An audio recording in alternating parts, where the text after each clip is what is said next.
Olá, pessoal, boa tarde. Sejam bem-vindos a mais uma aula, mais um encontro. Com muita alegria, a gente vai começar essa tarde, com muita felicidade. E aí eu queria saber como é que está vocês aí no sábado letivo, na nossa aula. Primeiro horário não, aqui não é o primeiro horário, é o terceiro horário, né? O meu primeiro horário estava lá no segundo. Gente, é isso, né? Galera de Juazeiro do Piauí está conosco desde manhã. Pessoal do IPTV, pessoal do YouTube que está acompanhando a nossa aula. Hoje nós vamos falar um pouquinho, tá? Aliás, nós vamos revisar sobre as práticas corporais de aventura. Nós vamos fazer uma revisão. Mas antes da gente começar a fazer essa revisão, queria muito que vocês pudessem colaborar comigo na aula, pudesse aproveitar, né? Colocar no chat, tirar as dúvidas de vocês. Poder tirar as dúvidas, pessoal. O chat, hoje de manhã funcionou super bem, né? O chat, ele é uma ferramenta muito importante que nos aproxima, tá? A minha aula eu sempre gosto muito da interação, eu gosto que os alunos participem. Eu acho mais que é importante, porque a aula ela não é para mim, a aula é para vocês. Eu não preciso para falar isso para mim, né? Eu preciso falar isso para vocês e vocês precisam me dar esse feedback. Ó, professora, eu entendi, eu não entendi, a senhora pode repetir. Então, essa ferramenta do chat é uma ferramenta indispensável. Vocês podem utilizar para qualquer coisa, tá? Qualquer coisa que eu falo no bom sentido, né, gente? A gente pode ir lá no chat, tirar as dúvidas, tem muita coisa que vocês querem perguntar.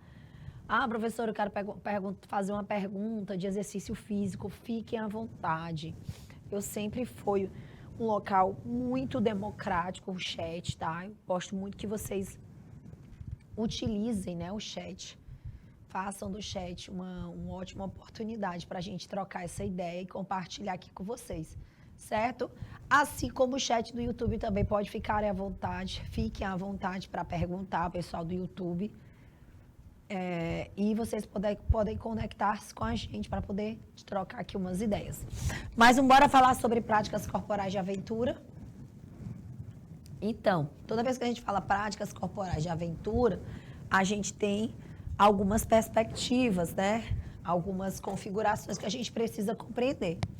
E a mais importante delas é entender que essas práticas corporais de aventura, elas são algo que é bem distante, né? Algo que não nasceu hoje.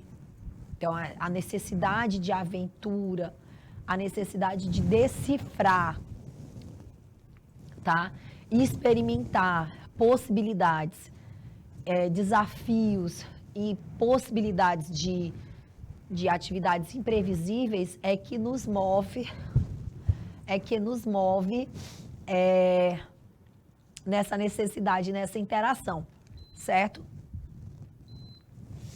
Então, minha gente, desde sempre... Obrigada, Cali. Pode deixar. Pode. Esse é porque fica aqui em cima. Gente, então, essa necessidade do homem de entender essa prática... Acho que ele ligou e desligou. Fala lá com ele. Ligou e desligou. Desligou e ligou de novo. Não, eu quero que desligue mesmo. Aham. Obrigada. Não, obrigada. Então, vamos lá, gente. Então, entender as práticas corporais, a gente precisa compreender a dinâmica que elas estão inseridas. Então, desde sempre o homem tem uma necessidade que é natural. Como assim uma necessidade natural? Entendendo que existe uma necessidade de experimentação, tá? De aventuras. Como assim o homem tem uma necessidade de aventura? O homem, desde a sua origem, ele sempre teve hábitos de aventura, como, por exemplo, caminhadas, trilhas, subidas, escaladas, descidas, e tudo isso era o cotidiano, né? Então, quando o homem foi construindo ali as suas civilizações, eles foram construindo lugares, né, seguros, quanto mais seguro, mais favorável. Então, aquelas civilizações com segurança foi trazendo certo medo para a humanidade. A humanidade foi começando a ter medo. Tem gente que tem fobia à altura. Tem gente que tem fobia em andar em elevador, né? Tem gente que tem fobia de rio, por exemplo, olhar a água. Tem gente que tem fobia, tem gente que nem coloca o pé. Então, isso tudo se deve muito ao fato das construções das civilizações. A partir do momento que a gente vai se isolando e não vai tendo essas práticas corporais, a gente acaba deixando de experimentar essas situações, essas sensações. E muitas pessoas têm resgatado e têm buscado fazer essas práticas exatamente por uma necessidade de explorar e de vivenciar isso novamente. Então, o que são as práticas corporais de aventura? É vivenciar experiências corporais, né, através de várias atividades físicas, podendo entender e sentir a imprevisibilidade. Então, a prática de aventura, ela é voltada na imprevisibilidade, na capacidade, na realidade, na capacidade de superar o imprevisível. É superar o imprevisível, é superar o perigo, aquilo que está na situação de perigo. Então, entender a prática de aventura é entender uma prática que nos traz situações imprevisíveis, né? Situações imprevisíveis. E aí eu pergunto a vocês, né? A gente já falou aqui, eu falei em algumas situações de 2 filmes, né? O Solo e o 127 Horas. São 2 filmes, gente, que trazem 2 filmes que eu já assisti, né? Deve com certeza ter outros filmes aí. 2 filmes que trazem 2 dinâmicas de práticas de aventuras que são complexas, né? E que trazem para a gente a sensação e a necessidade de entender como que isso acontece. Eu costumo falar, que a gente vai falar disso mais lá no finalzinho, que as práticas corporais de aventura, elas têm um misto, né, de imprevisibilidade, de situações de certo perigo, né, que as pessoas gostam. Mas eu queria falar uma coisa para vocês. Toda vez que a gente vai fazer uma prática de aventura, a gente deve se encher de precauções, né, encher de precauções e tentar ao máximo a gente estar ali conectado com o que pode acontecer. E o que pode acontecer numa situação de aventura? O que pode acontecer numa situação de uma caminhada? O que pode acontecer numa situação de uma escalada? Então, dentro dessas possibilidades, é que a gente vai, trabalhando dentro do imprevisível, procurar saídas e soluções. Solo e 127 Horas são dois filmes que trazem dois episódios verídicos. O 127 Horas é baseado numa história de uma pessoa que caiu, ficou presa entre as pedras, teve que fazer uma amputação de um braço. O Solo é baseado no filme de ele até espanhol, o filme é espanhol, de um surfista que cai num desfiladeiro. Ele estava indo surfar, ele cai e ele tem fratura de coluna e fratura de quadril com a queda. E lá ele fica impossibilitado de se locomover.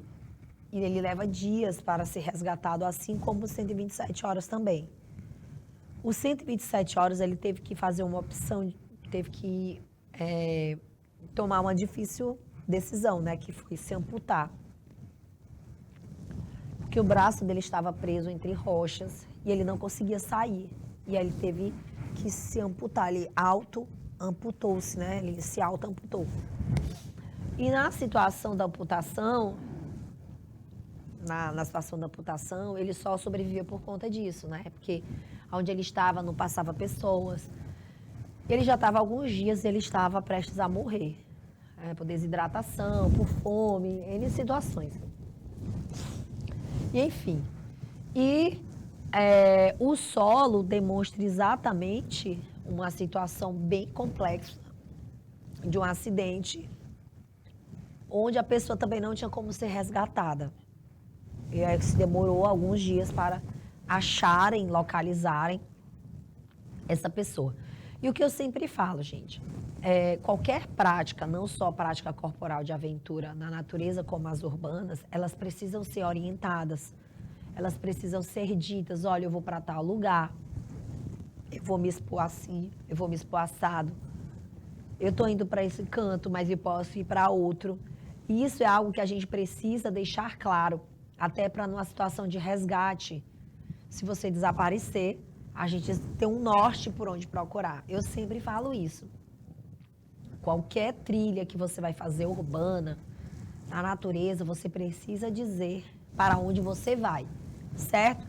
Então, a princípio, existem 2 tipos, né, de práticas corporais de aventuras, que aqui está faltando, gente, natureza e urbanas. E agora eu quero que vocês digam quais são elas. Quais são essas práticas? Eu vou dar aí 2 minutos para vocês me falarem quais são as práticas da natureza e quais são as práticas urbanas. 2 minutinhos.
Bateria, viu?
Sem pilha?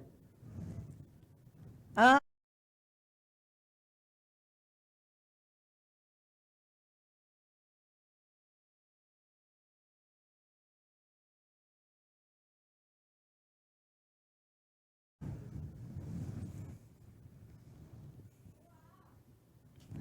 Bora lá. Isso é microfone. Ah, bora lá, gente. Certo, então vamos lá. Então, as práticas corporais da natureza, elas são baseadas dentro de um ambiente da natureza, certo? Então, as práticas estão dentro das situações que envolvem a natureza, como, por exemplo, os rios, como, por exemplo, as montanhas, como, por exemplo, os paredões de pedras, cachoeiras, enfim. Tem também as práticas corporais da natureza no gelo, né? Inclusive, eu até, uma das academias que eu gosto muito de ir, lá tem uns canais de esportes de aventura, que eu acho super bacana nos esportes de aventura, porque lá eles colocam os esportes de aventura, muitos esportes de aventura no gelo, certo? E aí, a gente tem as práticas de aventura urbana. E o que são as práticas de aventura urbanas?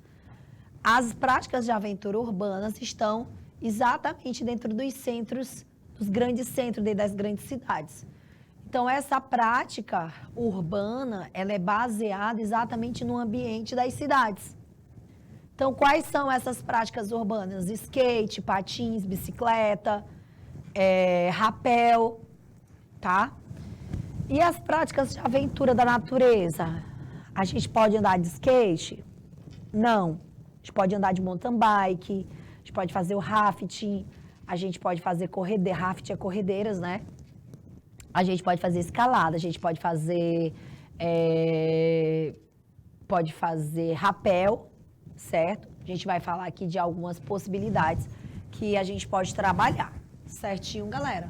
Então, quais são os benefícios dessas práticas? Quais são os benefícios? O que eu posso falar que são os benefícios?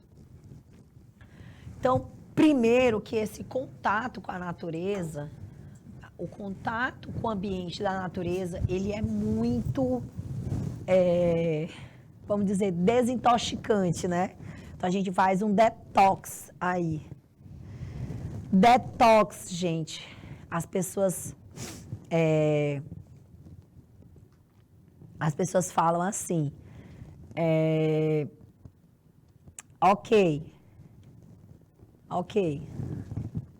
Então, quando a gente fala que eu preciso fazer um detox, as pessoas pensam que é só alimentar, né? Então, não é. Às vezes é preciso a gente se desconectar. Então, por exemplo, a gente aqui está há muito tempo na cidade, eu sei, na cidade de vocês, mas em alguns lugares a gente pega muito trânsito. Esses 2 dias, eu peguei 2 engarrafamentos assim horríveis, né? Eu peguei 2 dias de engarrafamento. Uma vez eu já fiquei presa na estrada. Em várias situações, eu tive situações assim de estresse com estrada. Mas em Teresina, especialmente, ontem e antes de ontem, eu tive 2 situações assim de bastante estresse. Porque realmente o trânsito estava parado por conta de uma obra dentro da cidade. Era horário de pico, muito caminhão, muito carro, muita buzina, muito motoqueiro, muita gente querendo passar e aquela confusão realmente de trânsito. Isso realmente dá uma sensação de bastante estresse na gente, né? Quem dirige sabe que dá muito estresse. E o contato com a natureza, gente, ele faz realmente uma limpeza. As pessoas pensam que é brincadeira, né? Mas não é. Faz uma limpeza na tua audição, que a gente chama de poluição sonora. E uma limpeza mental, tá? Provocando um relaxamento mental. Você diz assim, professora, eu nunca experimentei isso, né?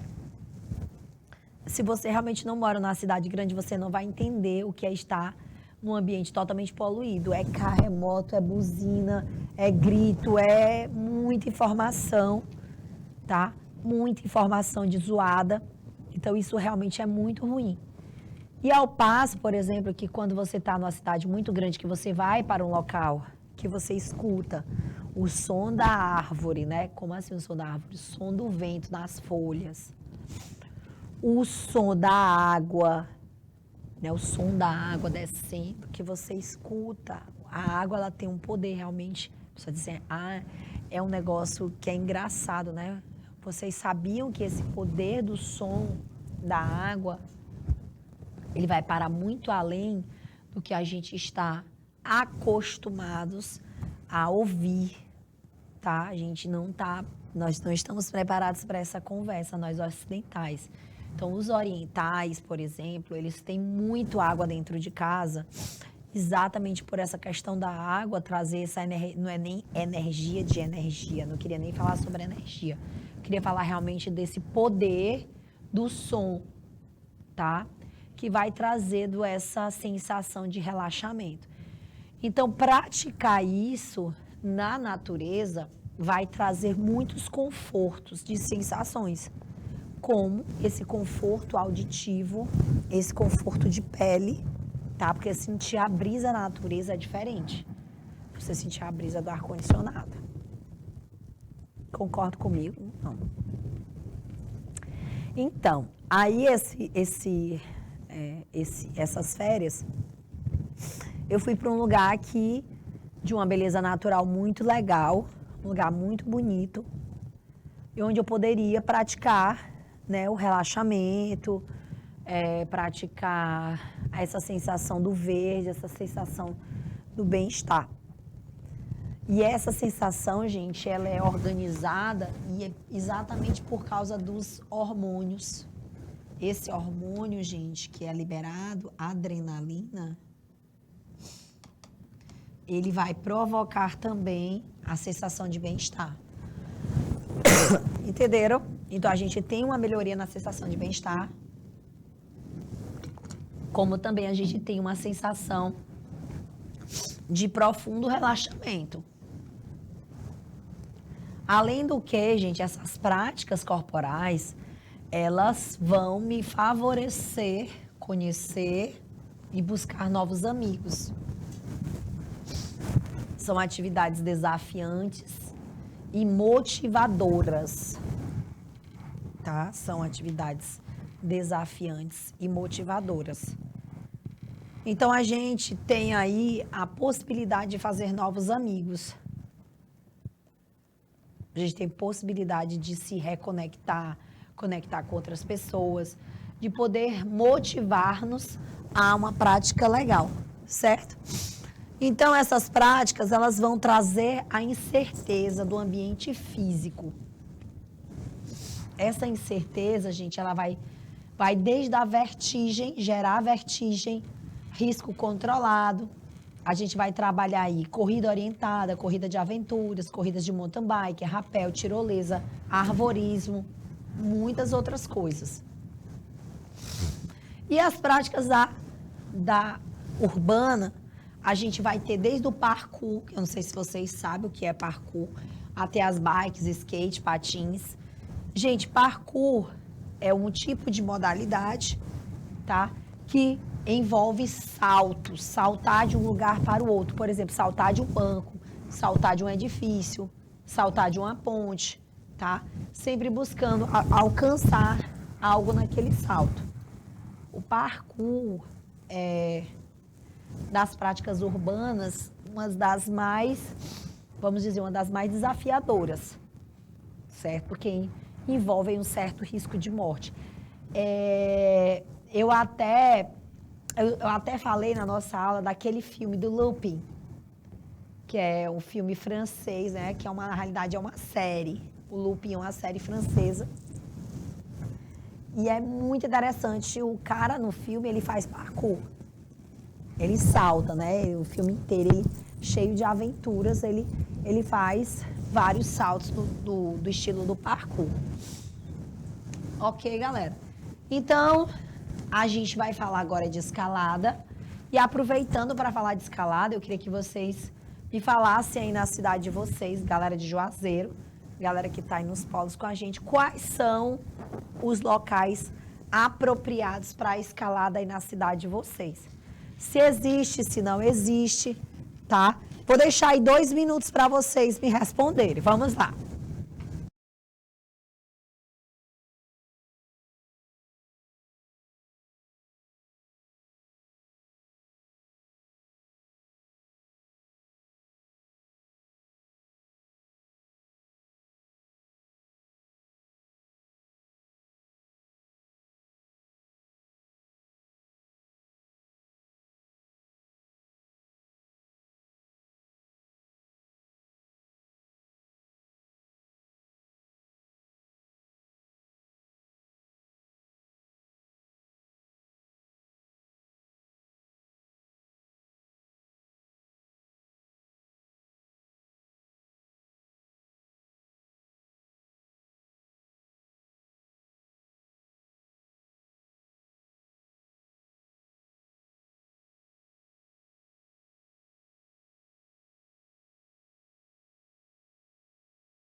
Bora lá, pessoal. Então, aqui em Teresina, a gente não tem alguns lugares para escalada, né? Muitas pessoas, tem até um cara aí que é conhecido no mundo inteiro porque ele faz escaladas perigosas em centros urbanos, inclusive. Ele quer fazer escaladas em locais proibidos, tipo Torre Eiffel, prédios, edifícios que são considerados locais públicos, né? E aí, assim, ele já foi preso, inclusive, algumas vezes por tentar fazer esse tipo de escalada.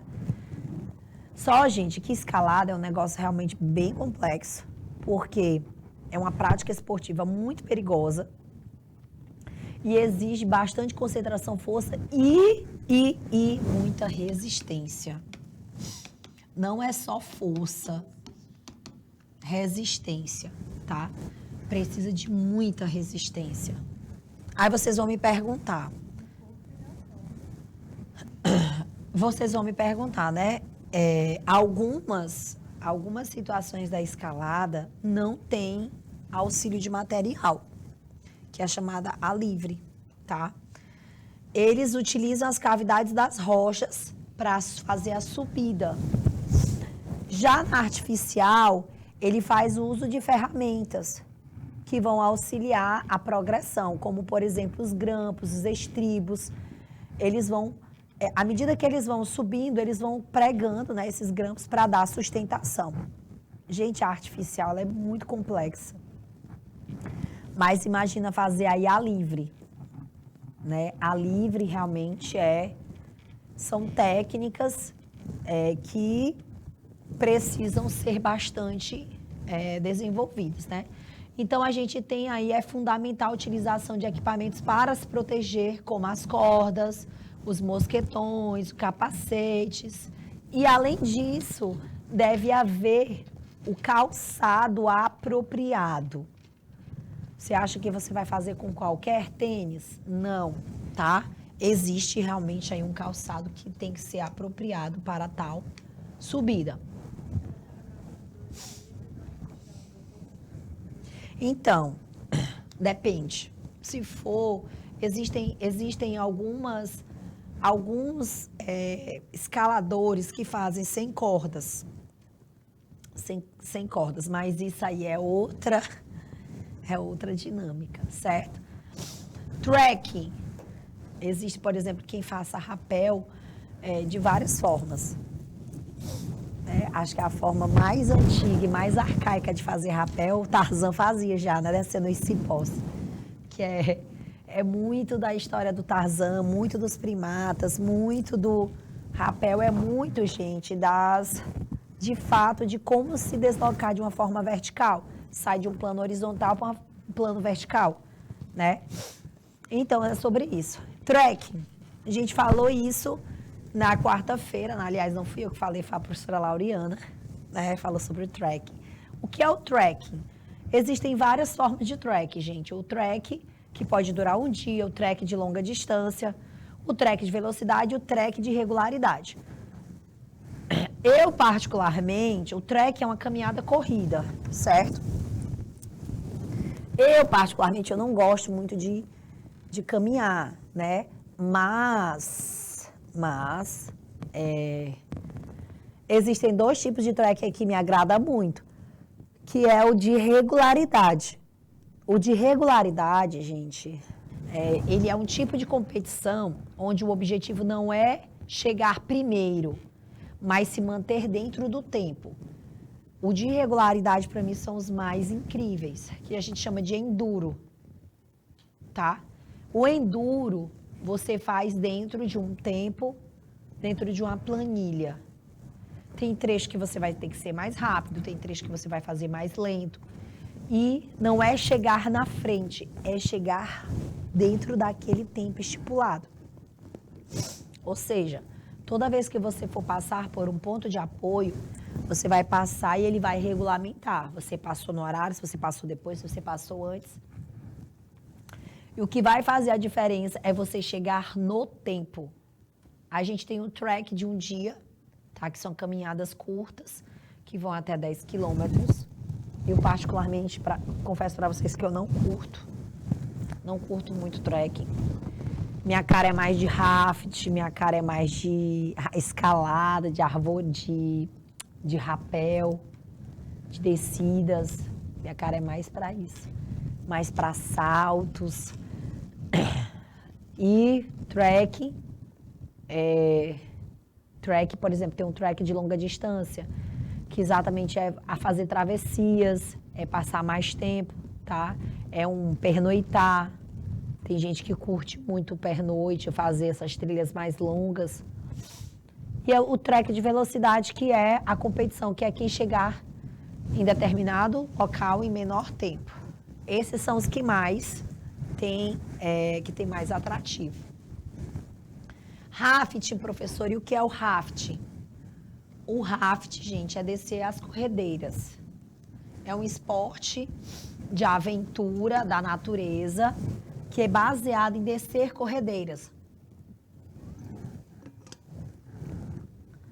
Embora, gente, não seja uma modalidade que existe um alto nível de condicionamento, né, que as pessoas acham que só dá para fazer se tiver um alto nível de condicionamento físico. Nesse caso, não. Nesse caso, as habilidades vão ser outras. Como, por exemplo, obrigatoriamente, tu tem que ser perito em nado. Tu tem que saber nadar perfeitamente. Outra coisa, quem faz raft sabe que tem que nadar, não vai nadar em águas calmas, né? Vai nadar com águas inseguras ou água que tem bastante velocidade. Então, tem que estar preparado para enfrentar a correnteza. Eu sempre falo, quando você vai fazer uma prática dessa, você tem que ter consciência, primeiro, dos riscos que você está correndo e da situação que você vai ter que enfrentar. Então, eu sei que eu vou enfrentar correnteza. Eu posso pegar uma tromba d'água. Então, eu tenho que estar preparado para esse tipo de situação, tá? Então, eu tenho que trabalhar força, eu tenho que trabalhar equilíbrio, eu tenho que trabalhar concentração, eu tenho que me manter firme ali dentro do bote. Então, quanto maior o percurso, mais eu vou ter que estar ali concentrado e tenho que estar, vamos dizer, amparado ali por aquilo que eu já sei, que eu aprendi anteriormente. Eu sei que tem uma galera que tinha um congresso que da educação física que sempre acontecia lá em Foz do Iguaçu. Em Foz do Iguaçu tem as cachoeiras, né? O Parque Nacional de Foz do Iguaçu, que é uma coisa belíssima, um parque das águas. Tenho vários amigos que foi para esse congresso, inclusive, e tal. Mas diz que o massa mesmo era descer as corredeiras. Só, gente, que aí o pessoal fala assim, descer as corredeiras deve ser super bacana, é super radical, Mas, lógico, existem vários níveis aí de descer essas corredeiras, desde o nível mais fácil até o mais avançado. Então, o que seria o mais fácil? O classe 1. Você vai descer em águas super rápidas, agora com poucas obstruções. Essas obstruções, gente, são as pedras, tá? Tem percurso aí que tem bastante pedra, tem rio que tem bastante pedra, por isso que faz a água ficar bastante rápida. Cachoeira também, né? Pegar cachoeira, pegar descidas e tal. Classe 2. Corredeiras diretas com manobras ocasionais. Certo? Classe 3, o nível intermediário, onde vai ter ondas moderadas e irregulares. Classe 4, nós vamos ter aí as corredeiras avançadas, que vão ter aí intensas águas turbulentas. Turbulentas, né?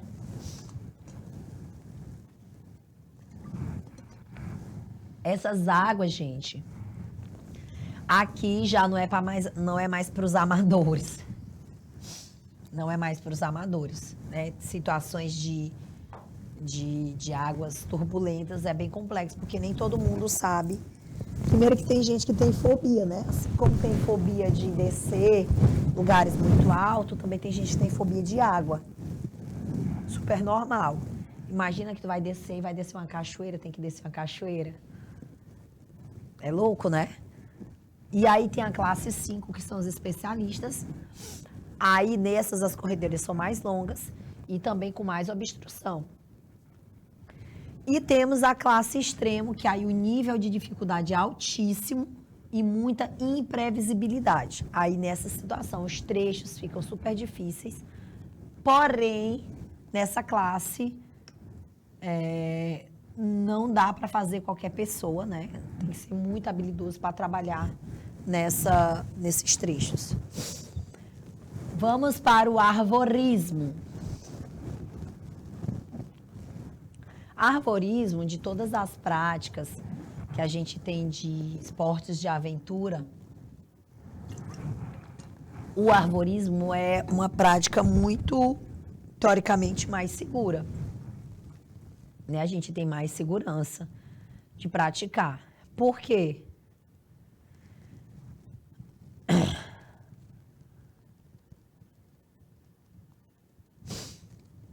Ok. Então, essa prática, ela é uma prática um pouco mais simples, tá? É um pouco mais simples. Porque as pessoas que buscam arvorismo, eles buscam enfrentar exatamente o medo da altura, porém um medo guiado, né? Um medo controlado, enfrentar ali uma situação de perigo controlada, porque vai estar em cima de árvores, né, que é bastante, tem árvores bem altas, mas vai estar auxiliado por cabos, por cordas.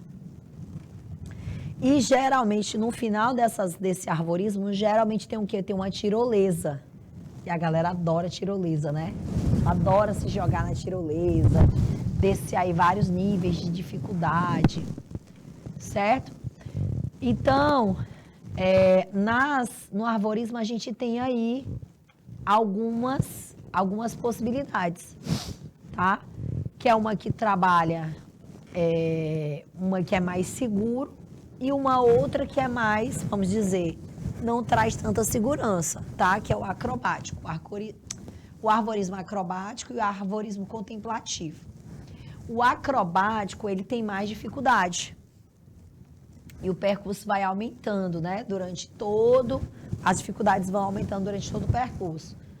Nessa situação, gente, é muito importante o equilíbrio e a coordenação, tá? E o contemplativo, professora? Aí sim, gente, a gente vai estar com a situação mais de contemplar, mais de apreciar a paisagem.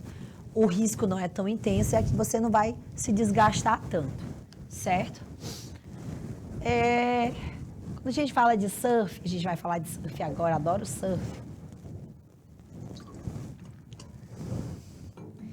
Para eu praticar surf, eu preciso dominar alguns elementos, certo?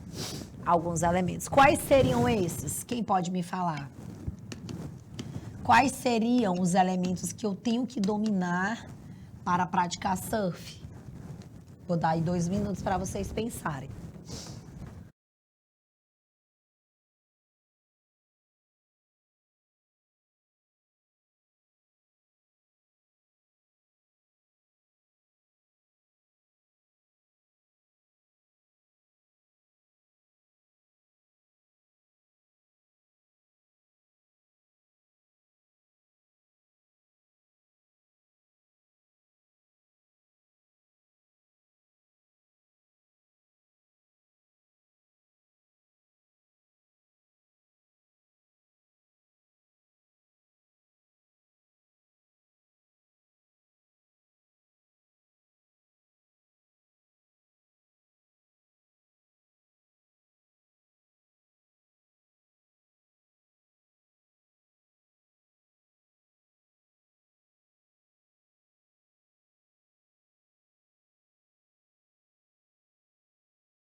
Bora lá, pessoal. Então, quando a gente fala de surf, quais seriam vamos dizer, as condições ideais para eu praticar surf? Primeiro, que é um esporte bastante importante para o nosso país, porque a gente tem é de um país tropical, então a gente tem um desenvolvimento dessa prática, tá? Essa modalidade, ela existe muito equilíbrio, muita agilidade, tá? Mas é uma coisa muito importante, eu preciso saber nadar com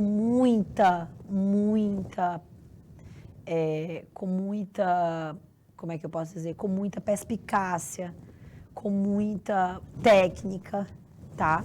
Vocês vão me perguntar assim, professora, mas em cima da prancha eu faço só uma remadinha, não preciso saber. Será que não, gente? Será que se você pegar um caldo, você vai conseguir voltar, se você não souber nadar direito? Primeira coisa, gente, para nadar, para fazer surf, tá? Você precisa saber nadar muito bem.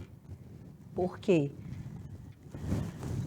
Não só nadar, você precisa entender, tá? Você precisa entender a dinâmica da natação, a dinâmica da água, entender sobre correntes, entender sobre correnteza, entender para onde o mar está levando, se ali ele faz bolsas, né? Se ali faz bolsa de ar, bolsa de água, se ali tem coral, se ali não tem. Tudo isso são várias informações que eu preciso ter para uma boa prática de surf. Então, as pessoas acham que só fazer, eu vou já entrar no mar hoje, eu vou pegar uma aula de surf e vou nadar. Gente, É tão louco isso, porque não é assim, não vou hoje, vou lá para Luiz Correia, vou pegar uma prancha e vou nadar, e vou surfar. Vou pegar uma prancha sozinho e vou surfar. Você comete um grande risco. É a mesma coisa, hoje eu vou botar um tênis e vou fazer uma trilha no meio do nada. Você corre sérios riscos, sérios, inclusive de picada de inseto, picada de cobra.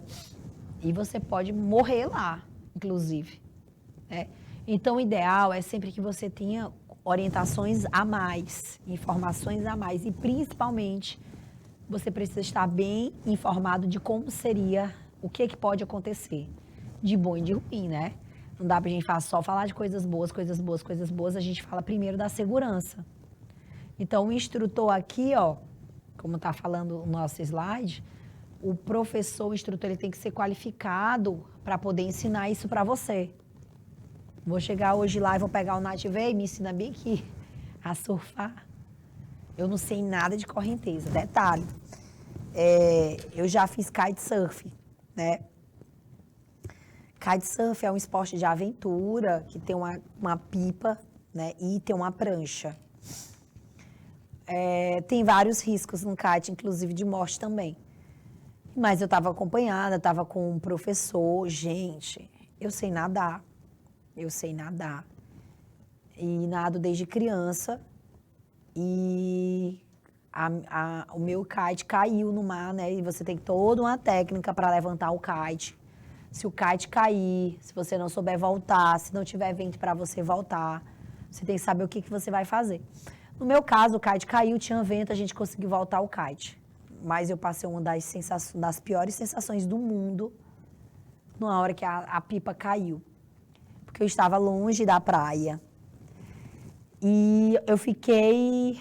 Eu quis entrar em desespero quando o kite caiu. A minha sorte era meu professor, que era extremamente experiente. Ele falou, calma, a gente vai levantar o kite. Calma, calma, calma, eu vou levantar o kite. Mas o meu desespero maior, gente, é porque eu estava realmente, eu nunca tinha, lógico, já entrei em várias piscinas fundas. Já estive em lugares bem fundos, em riachos, em rios, onde eu não conseguia colocar o pé. Mas a sensação que eu estava no mar, mesmo sabendo nadar, ela é apavorante. Porque tu imagina que tu tá num lugar que tu sabe que é o mar, que tem tubarão, que tem peixe muito grande, e que você não consegue botar o pé no chão. A sensação não é boa. Confesso para vocês que a sensação não é boa. Lógico que ali foi um medo, porque era a minha primeira vez e tal, primeira vez com o kite, né? E eu me senti muito insegura, fiquei com medo na hora que o kite caiu. Eu fiquei um pouco apavorada, mas assim, um professor me disse, segura firme que eu vou levantar o kite e a gente vai sair daqui. Mas a sensação, ela realmente é angustiante, você não sentir os seus pés na areia, né? Se sentir segura. Quando você não está segura, vem um desespero logo. Então, quem vai praticar um esporte como, por exemplo, o surf, se você não dominar o nado, na primeira situação que você se envolver e você vê um tubarão, um peixe muito grande ao seu redor, você entra em desespero. Eu lembro que eu tenho uma amiga que ela é kitesurfista, ela disse que cansou de nadar e os peixes gigantes do lado dela.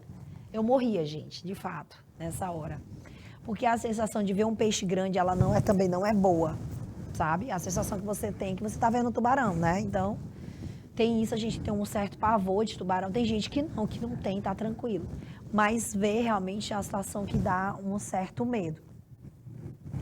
Então, quando você vai fazer surf, por exemplo, você tem que estar preparado para essas situações. Tá, imagina tá fazendo uma caminhada e de repente cruzar com uma jiboia gigantesca. O que tu vai fazer? O que vocês fariam? Coloca um minuto aí na tela.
Então, minha gente, então, quando a gente entende, né, dessas dinâmicas que a gente percebe, que há os riscos, o que que a gente deve fazer, né? O que que a gente deve fazer? Antes de mais nada, a gente precisa estar orientados de que essa prática, ela tem realmente um certo risco e que eu preciso estar preparado para esse risco. Então, todas as práticas corporais de aventura vai trazer riscos. Mas é fundamental, a primeira coisa que a gente tem que saber é se a sua saúde está em dias. Está em dias? Estou com minha diabetes controlada? Estou com minha pressão alta controlada? Eu consigo fazer uma caminhada de 10 quilômetros? Ok, então bora. Eu consigo nadar? Eu consigo nadar 30 minutos se eu precisar? Se eu ficar à deriva, como é que vai ser? Eu consigo suportar? Então, galera, hidratar-se também é uma situação que a gente precisa estar ciente sobre hidratação. Hidratação, gente, ela não acontece só na hora da atividade. Eu preciso estar hidratada antes, durante e depois. Então, toda prática física eu preciso estar hidratada antes, durante e depois, tá? Manter-se hidratado. Eu também preciso utilizar equipamentos adequados. Capacetes, preciso usar cordas, eu preciso usar os equipamentos que são orientados para aquela prática, tá? Não pode ser qualquer corda, não pode ser qualquer capacete. Os mosquetões, por exemplo, para quem vai fazer escalada, os grampos, tudo isso deve ser verificado, tudo isso deve ser controlado.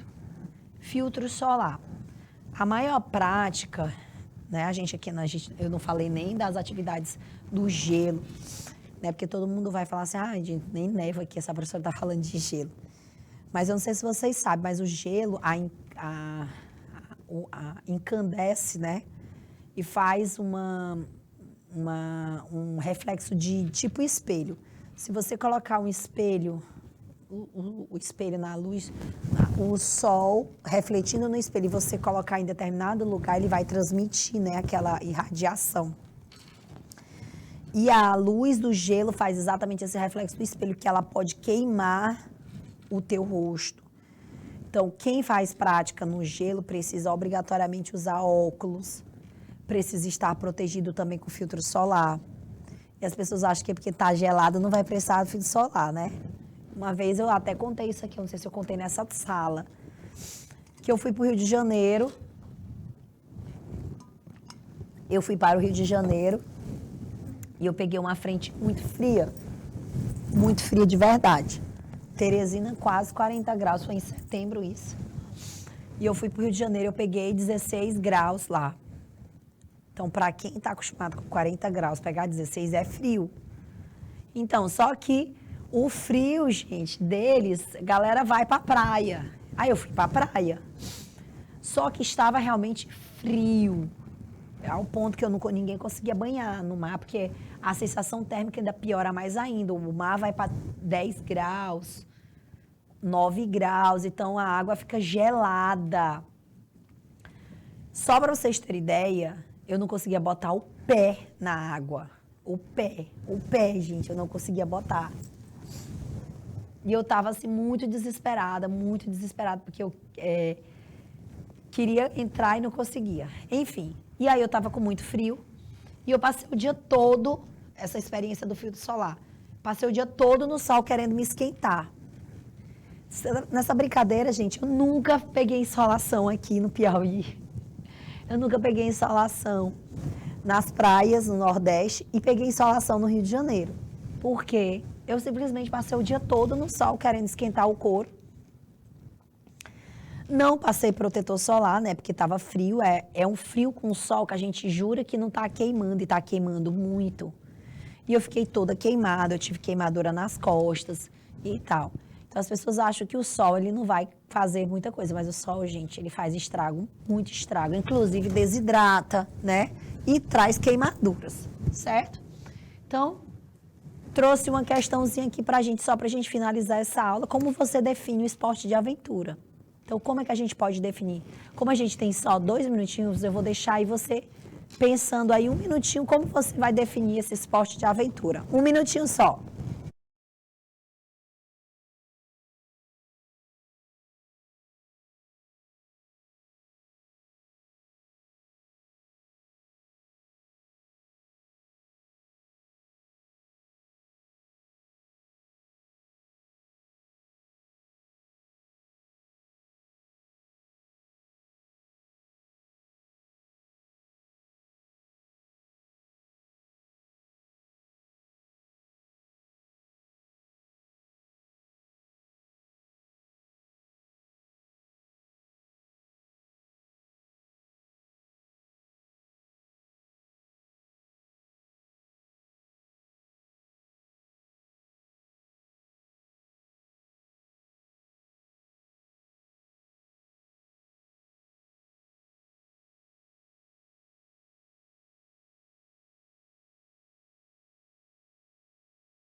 Bora lá, gente. Então, as práticas dos esportes de aventuras, elas podem ser definidas como práticas corporais que trabalham imprevisível, tá? No ambiente da natureza, certo? Então, é isso, galera. A gente finaliza a aula por hoje. Queria agradecer. Beijos pra vocês. A gente vai ficando por aqui. Vamos se encontrar na próxima aula. Tchau, tchau.